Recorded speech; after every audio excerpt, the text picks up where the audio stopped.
I'm also back from Stasis Lock. I got Dalton. What's happening, man? Not a whole lot. Just wanted to shoot. Yeah, just buffering again. That's what I'm doing. It sounded like he said, "Oh, just want to shoot you," and then I was gonna say what to shoot the shit, dude. Don't edit that out, Jose. Let people hear it. And be like, "Oh, he did say he wanted to shoot you." No. That's good.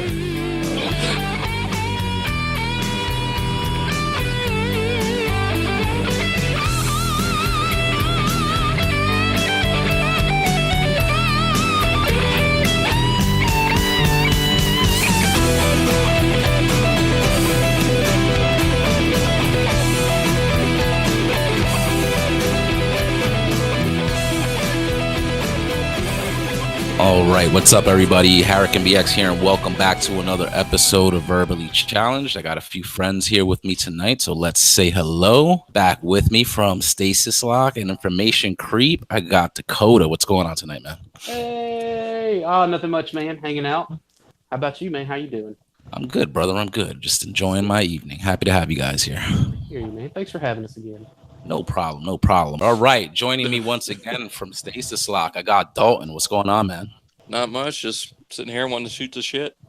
Nice. Well, thanks for hopping on tonight, man. Thanks for having me. No problem. All right, next up from the All Queued Up podcast and now MPSP Theater on Friday nights, I got Josh Fisher. What's going on, man? Oh, not much. Just sipping some fresh coffee and happy to be back. I appreciate it. And Dalton, that didn't sound rehearsed one bit. I believed it 100%. Love it. First try. You're going to make me choke. I have that effect on people. Oh, man. Oh, come on now. Get your minds out of the gutter. That was a stump joke. It's even better.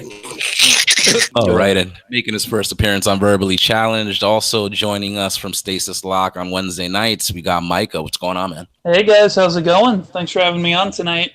No problem, man. No problem. Happy to have you. All right, so let's get into some discussion, guys. I know the great KO debate is something that's been brought up numerous times in the community. You know, some are all for it, some are against it. You could be damn sure everybody has an opinion on it. So I could remember a time when KOs were basically universally crucified. Knockoffs, they're pieces of shit, whatever, any adjective you could throw at them. But it seems to have changed. You got some KO companies out there that started putting out a product that most would probably say is superior to what we're getting now from Takara Tomy and Hasbro. So before we get too far into the discussion, just want to kind of put you guys on the spot right now. I'm going to ask each of you, what do you personally think of the KOs that are out there on the market? Like, are you for it, against it, indifferent? Like, what's your just general opinion on it? Dakota, I'll start with you. Generally, man, like I traditionally have been against KOs. When I started collecting, I kind of started late in the game with Chug, and I really wanted those Henkei Seekers, but they were all like $200 and above. They were going for astronomical prices. So there was this little operation out there, so some people may remember it, called KO Toys, and they typically would knock off some of those Henkei releases like the Seekers, and they did the Seekers in all kinds of crazy colors and things like that. They did the classic side swipe mold a few times. They did just various, the Prime, the Rodimus, various things in those kind of rare sought after colors. Now, my first experience was those, and those things were shitty. They were so bad. They were loose, or they were overly tight. It was it just was not fun at all. So that, like, going forward, after I got rid of them, I was like, man, like, KO is trash. And then obviously, as I've seen it kind of progress, I feel that knockoffs hurt the market. I like maybe not the market, but I feel like overall they hurt the hobby. Not necessarily. Some people look at this as an investment, and that's all well and good, and sometimes it works out that way. But like you're getting Masterpiece, and then especially with the cars. And then after you get these MP cars in, it's like a week later, Takasa Tony is selling it for like a third of the price, and it's like, how long, did it take for Takara to be like, well, we got to figure something out? And I mean, it didn't take them too long. We see with Beast Wars, and we see with how they're doing paint apps on other things, just whatever they can do to kind of sort of combat that. But like in the same breath, I would argue that maybe that margin of people isn't that big buying the KOs. But like generally, I try to stay away. However, recently Tyler sent me a KO to review. Tyler from Stasis Lock, and overall, I was pretty impressed with it, especially compared to the original. It's a KO of a third party. So fourth party or whatever you want to call that.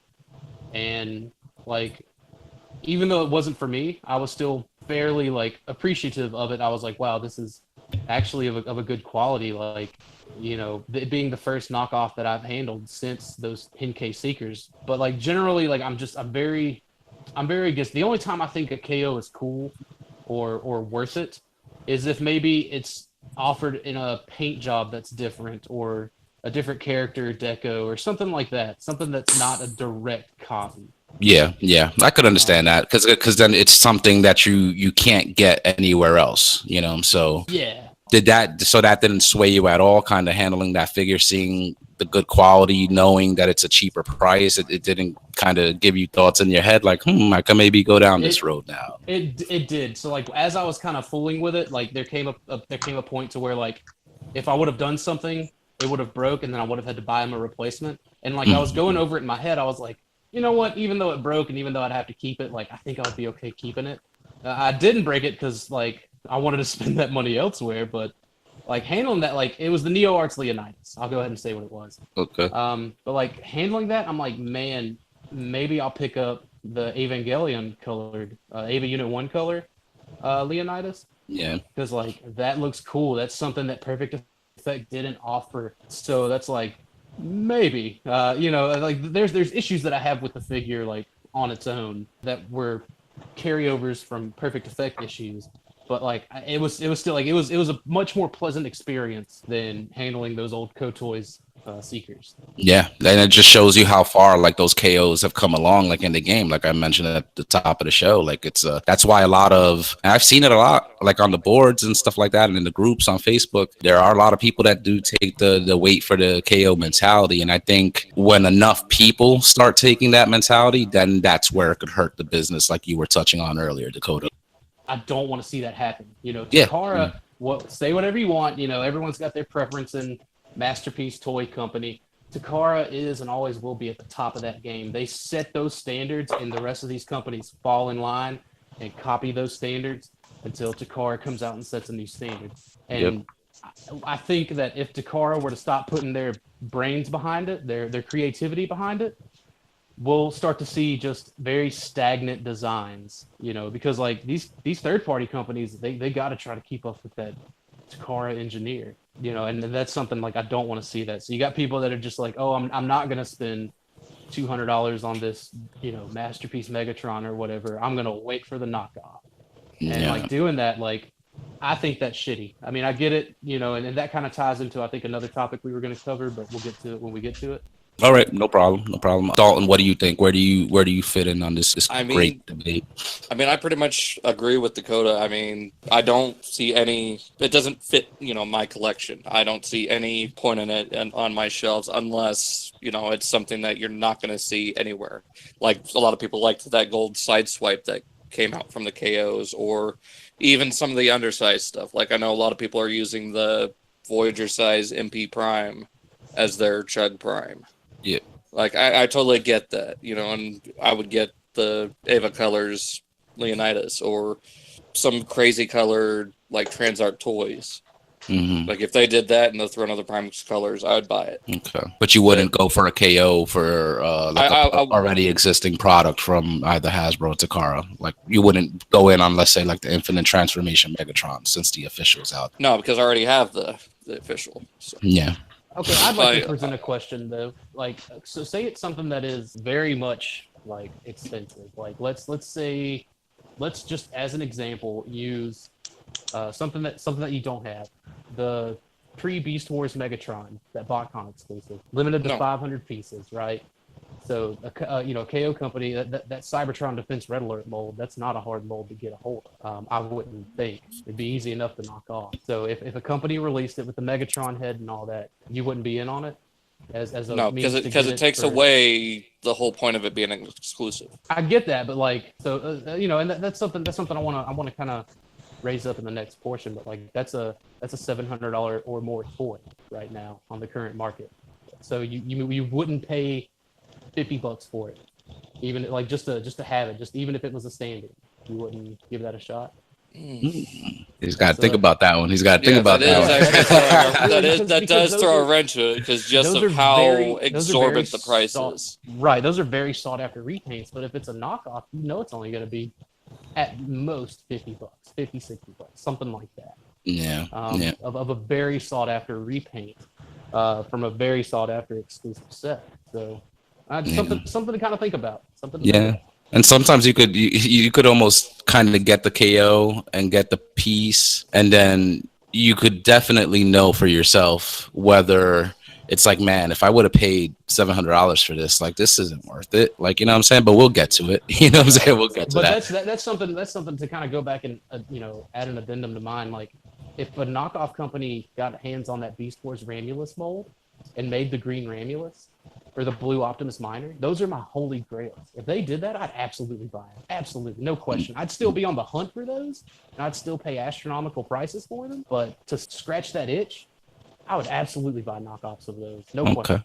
Okay, so that's interesting though, because you said you said you're picking up the knockoffs, but you're still willing to get the original. So in a way, it's not taking away, but you're getting those originals on the aftermarket. So it's not like the company is making the money. It's just the secondhand seller that will be benefiting in the situation. Right. But I get it. Like, you know what I'm saying? Like, that's still kind of cool to know. Like that you're not just gonna settle for the knockoff. Like, you're still gonna be on the hunt for those original pieces. I'm sorry. Who did I cut off? Who was chiming in there? I'm sorry. Yeah, I'm totally agree with that. So, like, if it's stuff that's new coming out and it's going to be knocked off, no, not going to happen. But if it's something that's 10, 15 years old and goes for an extremely high price beyond the $300 that people are bitching about right now, I'm fine with that. Okay. All right. Josh, what do you think about it? Well, I mean, you're new to the Masterpiece games too, it's an interesting perspective. There's a lot of KOs out there that you could choose from, actually. There are, and that's actually what got me back into this. I had MPO1, the Walmart version when he first came out, and I picked up the Walmart Starscream and Skywarp. But other than that, I hadn't made an MP purchase or a third-party purchase until last year. And I bought a knockoff MP Bumblebee. Kicking from the party.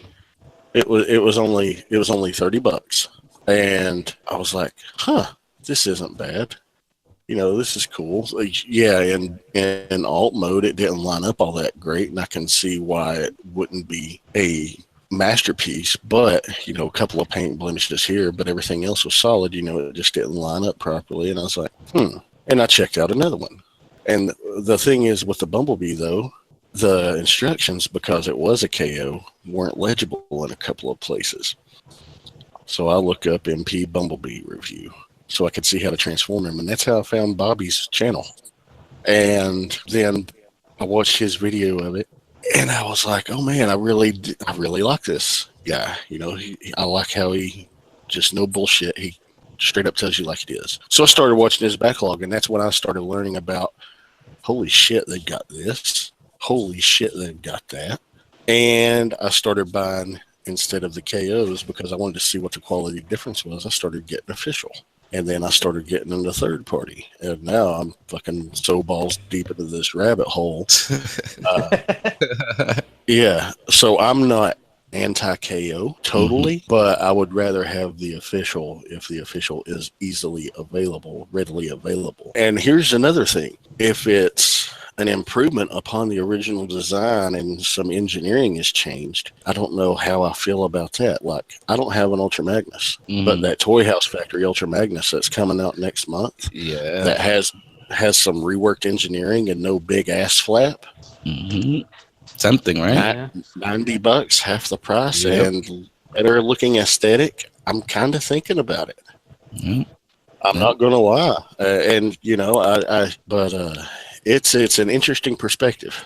Yeah, man. It's hard to say no to a deal like that. It It definitely is. It is, because it looks better than the official because of that lack of kibble, and it's half the price. Yeah, And improved joints too, from what definitely. they're saying. It's supposed to be improved pretty much all around. Yeah, it's supposed to be. We'll see. Maybe I'll see. I don't know. But I mean, like, I know there are, like, the second one I picked up was that KO Prowl. It was a piece of shit. I was like, all right, the Bumblebee was good. That Prowl is a piece of shit.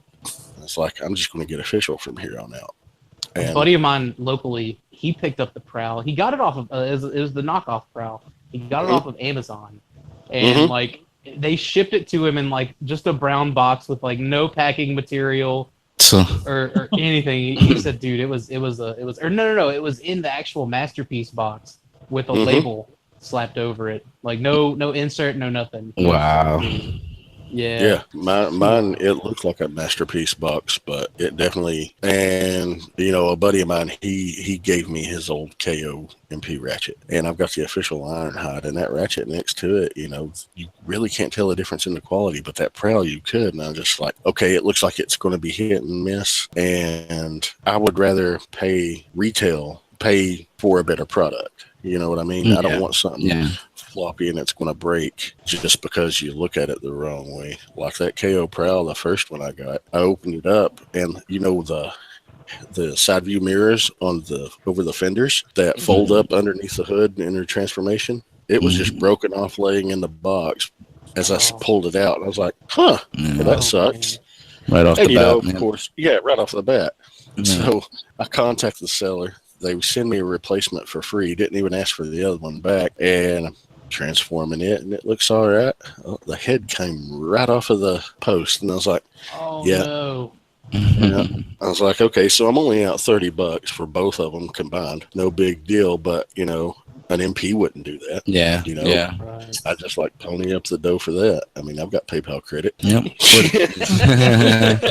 and it shows you the difference too, is that not every one's going to be a winner. Like some of these KOs are still shitty quality, like the way we used to remember them, like the old days, but now a lot of these companies, that have these official names and sound like third-party companies, they're KOing these designs, but are improving on them. You know what I'm saying? So you're still getting both, but it seems like it's leaning towards a lot of these things being of better quality now. That's something else I'd like to add. I take that back. That NeoArts Leonidas, that was not the first one that I had an experience with. I forgot I bought Greg for Mercy's BB7 Skyward from him. I totally forgot that was even a KO, but I had the MP11 Starscream way back, and it didn't stay together. You picked it up and the chest just came up, but like I got that Skywarp from him, and it was tight and it was nice. And so you do have like your BB7s out there that are better quality.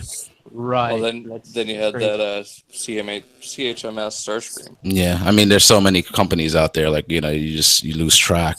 Micah, what do you think about it? I had a very similar first experience with KOs from that same company that Dakota did. I had the Voyager Classics Optimus, the black repaint, and that was a piece of trash. Then more recently, I had gotten the Weijing Rensora, their oversized and upgraded last night Voyager Megatron. And what they did with that figure was awesome. And I put it on the shelf with my handful of other Movie 5 Decepticons, and it was just kind of glaring at me. Like, the other figures there were, like, looking at me saying, why is this guy here? Like, what do you think you're doing and stuff? Like, he's not welcome here. Like, this guy ain't official. Like, he's trash. What are you doing? And so I ended up getting rid of it because something about it just didn't, like, I don't know. I'm kind of weird with, like, detail stuff like that. Like, it just doesn't feel like it belonged. And, of course, I ended up feeling that way about all my movie toys, and, they're all long gone. You think it was maybe a movie toy thing and not a KO thing? that could potentially that could be part of it. I'll have to maybe try getting another KO. But I mean, right now it's not really my thing. Again, those have been my only two experiences. And like what you guys have already said, like, for the new stuff, like, I feel a little more of a problem with it. But sometimes I also kind of feel like I'm riding the fence because with the MP Ironhide, from Weijing. Yes, it's oversized, but putting that aside, the way they upgraded and, in my opinion, did a much better job with the hip panels.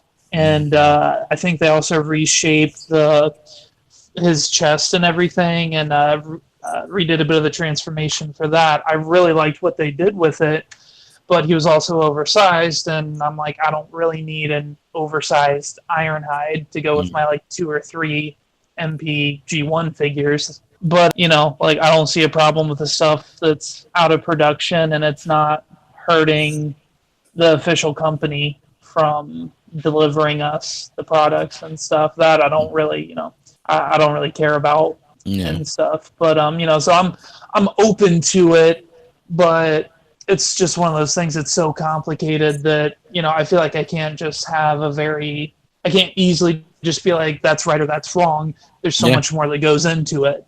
Yeah, a lot of shades of gray with this topic, just because of the better quality, and a lot of these things are not like just straight copies. Like some of these companies are, making their little fixes and adjustments, and sometimes even it might be like the engineering that's stolen, but the outer shell of the robot might be something completely like different compared to like the original product. So and then whether upsizing it or downsizing it, that's another question of like, okay, that's not something that's being offered elsewhere, so is that bad? It just gives you another option, so it's not an easy debate. It's definitely not an easy debate. If a company would either upsize the not the DX9 Iron Factory, upsize their Legend stuff into chug scale, I will be white knighting knockoff companies like it's no tomorrow. I will turn my act around tomorrow.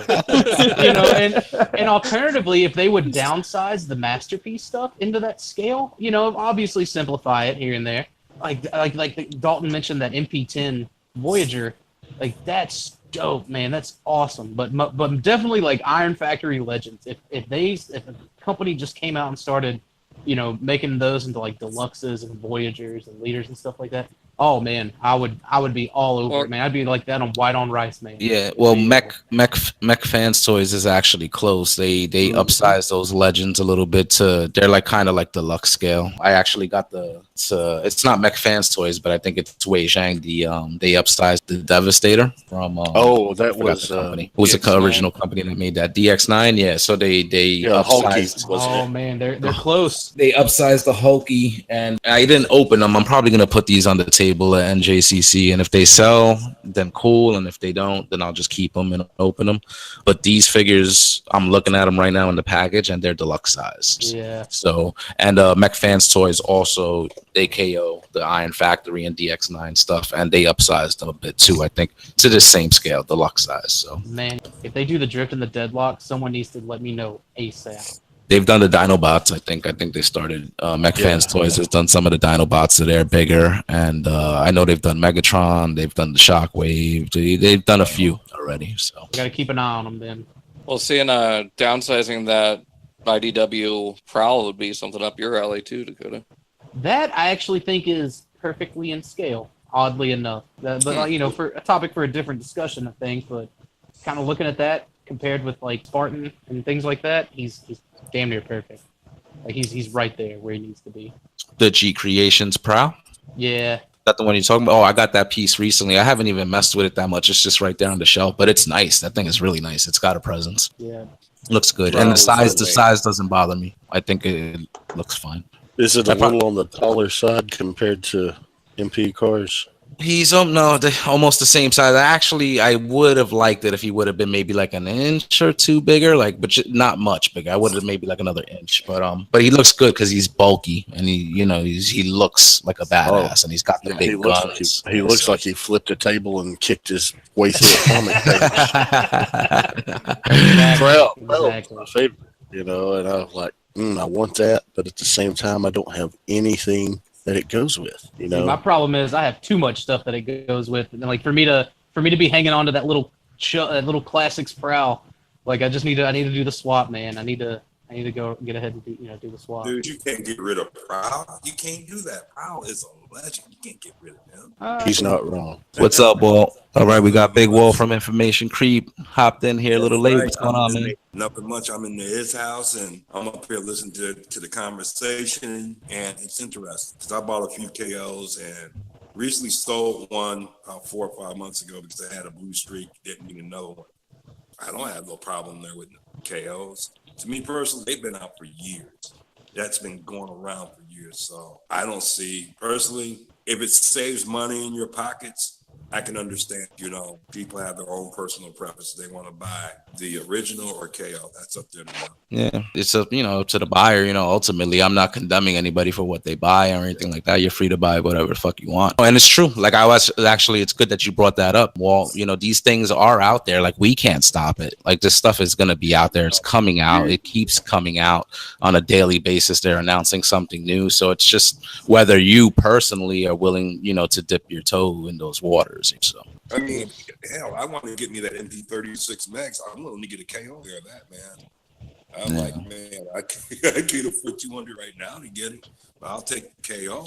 But, it's been like that since G1 back in the day. It's funny there, too, when I used to see, it was a store out in Chicago on Madison, Pulaski, where they would just sell a lot of KOs. I used to see that when I was a kid. Now, when I look up here at the NPs, even some of the NP cars are pretty good. Some, but not all. They even did that through Beast Wars and Beast Machines. You had like the weird in Beast Wars, you had the weird like dollar store KOs, and then like there's one. It's crazy because like some of these KOs can fetch a pretty penny. There's a downsized Beast Machines night screen. Anyone who's seen Beast Machines and has seen the toys, you'll know that night screen is far too big. Yeah, far too disgusting. Yeah. Yeah. So a company terrible figure. Right. So a company way back downsized it, knocked it off, downsized it, and that's like that fetches well into the hundreds, if you're wanting to get it, because it scales well with like the Blast Punch Primal and the Night/Cheetor because it's small where the size that it needs to be. And they don't show up very often. They're quite a little hot commodity whenever you do. Is that like Space Wars? No, I don't think it was them. This was a different, like they legitimately like did the figure a service by downsizing it, kept the colors show accurate, kept it good. So that's something else that's kind of weird, like that even KOs eventually, and in some rare cases can be the more desired piece. Yeah, and it was always, but like I said before, it's always the price that attracts people. It's always better if you could get something for and not have to spend as much money. But now what makes it more attractive is the quality of some of these things. So we could get into the next point though, like because Bobby Skullface just recently put down a Sit Down Saturday video discussing Flames toys, and he gave his opinion on the price of some of these more high-end collectibles and whether the time and effort spent in acquiring these items is worth it to you personally. So I know that video had an entire thread dedicated to it on the TFW boards and some spirited discussions, So did anybody here see the video, and what do you think of like what he had to say and your thoughts on it? I saw the thread before I saw the video, and I was like, here we go. Now, I've never had like any personal interactions with Bobby or whatever, but I always kind of like hearing the piece that he has to say on certain things. So I saw the thread, and then like I saw the initial complaints, and I was like, here we go. So I watched the video, and the video was, I feel like it was definitely blown out of proportion compared to like the point I feel he was trying to get across. But that mentality of, can the fandom, can you afford it, or is it not worth it? Like that being a very big distinguishable thing, and the comparisons there, because there's a lot of people that are going to assume that a company's going to knock off those Flames toys pieces. And I wouldn't blame a company for doing it, because everyone loves that drift. Everyone I've talked to absolutely loves that drift. And people look at the price point and they say, "Oh, it's not worth that." And the argument there is like, is it not worth that, or is it that you don't want to spend that kind of money on a high-end collectible? And to kind of branch out from that, like we see that with current Masterpiece offerings, and then like you compare it to Hot Toys. So like $300 for a doll is okay, but $300 for a transforming thing that does stuff, or even in Flames Toys case where it's just got shit ton of paint and detail and light up features and all these bells and whistles. Like, why is that not worth it? But this over here is. Because Yeah. it looks like an actor. You know what I mean? Yeah. Well, so if somebody says that it's not worth it, I feel like you have to have had the experience of handling the figure and or at least seeing it up close to give a good measure of it. You know what I'm saying? Because I should be like, man, that's not worth it. It's, you know, the piece doesn't transform. And look at the size of it. It's not even that big. Like initially, I'm like, man, it's not big. It's expensive. I remember seeing a prototype, you know, non-colored, and the sculpt looked gorgeous. But I'm like, man, I don't know. Yeah, maybe, you know, that's not a piece I'm gonna go in. It's Drift, cool character, but it's not a character like Optimus Prime that I'd be like, oh yeah, I need a Prime. Right. But I got the chance to look at that figure. You know, shout out to Kuma Style. Let me take a look at it. I took some pictures, got to handle it for a bit and pose it, and I definitely see where the money is in that figure. You know what I'm saying? I understand why it is $300 and stuff like that, you know. And it's a very, very nice piece, very well-made piece, tons of parts, tons of paint, just tons of die cast. Like, it's an incredible piece. It is. And, you know, and I could understand if somebody hasn't seen it up close or handled it to dismiss it and be like, it's not worth it. It's too expensive. And see, like, that's kind of like, that's where I feel the issue is. Because like me, I have not had the opportunity to handle it or look at it or see it in person or feel it, touch it, do whatever. But like, I kind of exclusively buy expensive shit. Mm-hmm. And it's just like, that's just where I'm at in the hobby. Like I want weird, pricey things. Yeah. And like, so just looking at that and then seeing the price, the reason I'm not in on it is because it doesn't transform. I don't like to do Transformers that don't transform. And it's just my personal preference. Mm-hmm. But if I was into it, I would absolutely, like, just seeing it. Yeah, I'd pay $300 for that. Absolutely. Just based solely on the parts count, the parts count, the LEDs, you know, all the paint, the finish, everything. I feel like, you know, just from those pictures, I feel like it's worth it. And I hate that preconceived, you know, oh, it's not worth it. That knee-jerk reaction of, you know, you see a price and then all of a sudden something's just not worth it. You know, I think that plays into the, I don't want to spend that kind of money on, and less of a work. Yeah, because I mean, you see, you know, we all know how hard we have to work to earn our pay and pay our bills and stuff like that. So pieces like that, it's not, you can't just make an arbitrary decision to just buy a piece like that. You know what I'm saying? Like, most of us would have to be like, man, I'm going to have to save or I can't do this, you know what I'm saying? So I could buy that. Like, you know, you have to weigh your options, you know what I'm saying? Like, I almost equate it to the same thing. Like when I was exercising, trying to lose weight, I know if I spend 45 minutes on a treadmill and I burn, you know, 200 calories, 300 calories. And then if I drink a 20-ounce Pepsi and that thing is 300 calories, and it's like, damn, I did all that work just to kind of burn that Pepsi. You know, I'm going to think about drinking that Pepsi next time. You know what I'm saying? Just because of the amount of work I had to put into it. So it's the same thing with the hobby. You know what I'm saying? If I have to bust my ass for, you know, 20 extra hours at work to acquire a piece like that, I don't know if that's something I would want to do or be willing to do, you know? So it's, you know, you have to like weigh it and figure out if things like that are worth it to you for those more high-end pieces, because it's only going to get more expensive as time goes on. And they go up down price, you know, and they get more and more harder to find, and therefore if someone has it down Facebook, they're going to price it up to a higher price. Absolutely. And, you know, that goes into play a lot of what the whole point of him making the video was. It's just like, if you think it's worth it, if you want it bad enough, you're going to find a way, you know, sacrifice or work more, if, you know, and that whole conversation on the TFW boards that I didn't even know was going on. And Rob, you know, on the MPSP theater with me Friday nights at 9. He's like, dude, did you see this? I was like, what are you talking about? He's like, they're just ripping Bobby's new video on the flame toys apart. And I was like, TFW? He's like, yeah. I was like, well, you know, I never go to TFW, but I figure, you know, it's par for the course. I hear it's a pretty salty community over there. But they're like, yeah, apparently they've got a picture of him and posted it, and he showed me. I was like, dude, that's a picture that he did on a skit where he's playing the character in one of his skits and one of his videos on his own channel. Like they're thinking they've one-upped him or some shit. They're idiots. But they're all like, what's he talking about? You know, working overtime and this and that and blah, blah, blah. So I was actually talking to him on the phone this morning. Called and checked up on him. I was like, hey, man, how's it going? I hadn't talked to you in a bit. You know, we were talking about it. And he brought up the fact that he was getting a lot of backlash over that. I was like, yeah, man. I was like, they think they pulled one on you about your picture and everything.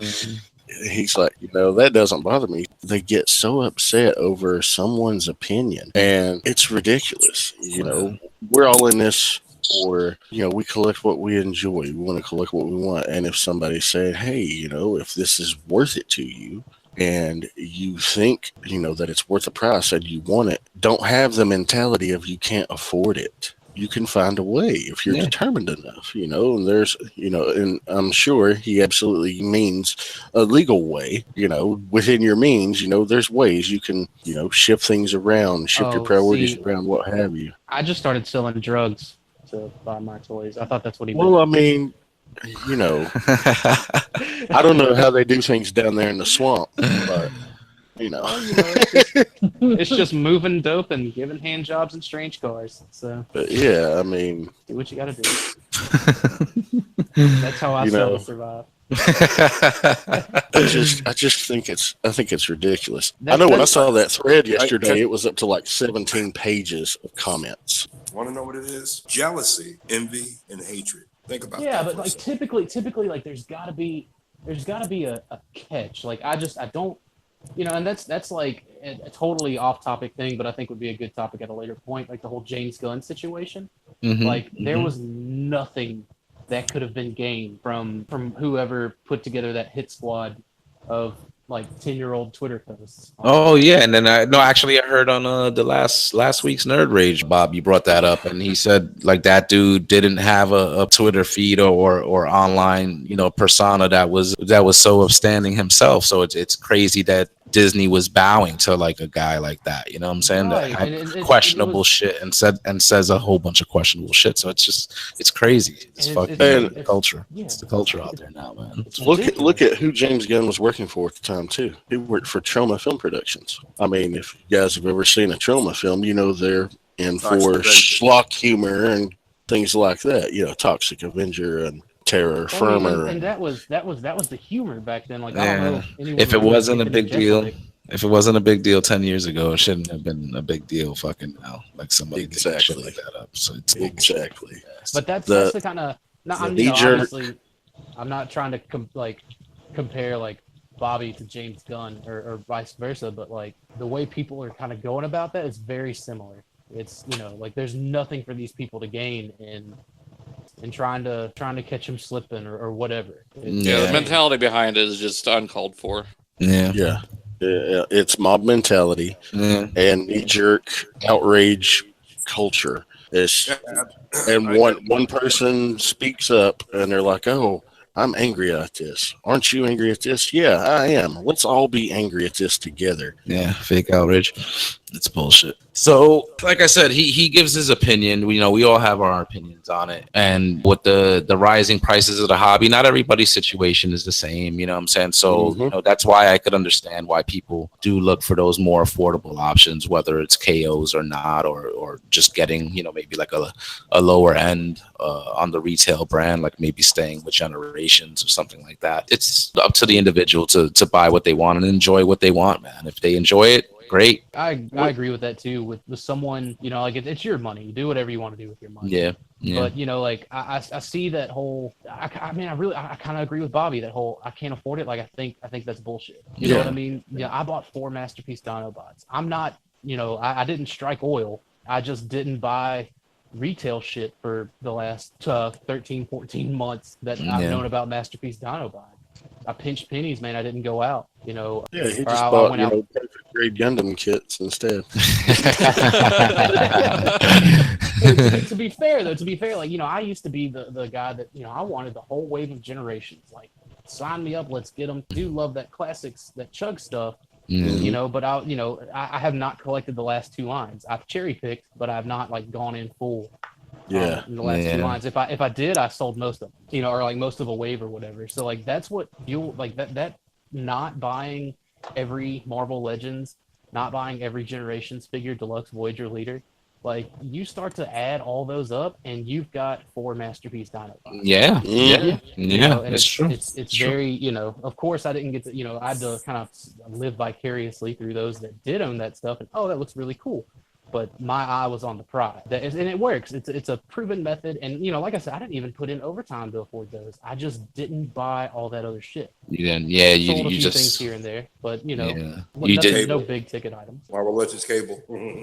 Yeah, you did what you had to do to get the piece that you wanted. See, so that's good. So you sacrificed doing what you would normally do, which is going all in on the retail stuff, and you just decided not to. You know what I'm saying? So I mean, that's good. I think some people though just feel like maybe the quantity of stuff is more attractive than the quality of like a piece itself. Because maybe they're figuring, like for that $200 price tag, I could have how many? I could have 8. Yeah, exactly.